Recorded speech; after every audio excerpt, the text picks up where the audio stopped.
கடவுளிடமிருந்து பிறக்கும் அனைத்தும் உலகை வெல்லும்.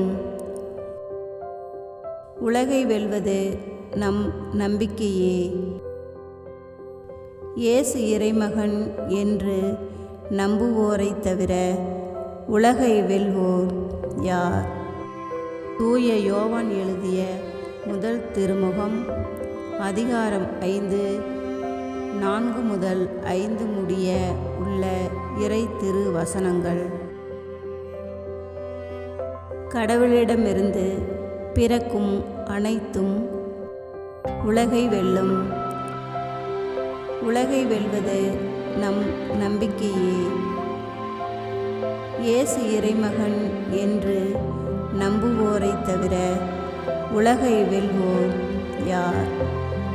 தூய யோவான் எழுதிய முதல் திருமுகம் அதிகாரம் 5 4 முதல் 5 முடிய உள்ள இறை திரு வசனங்கள்.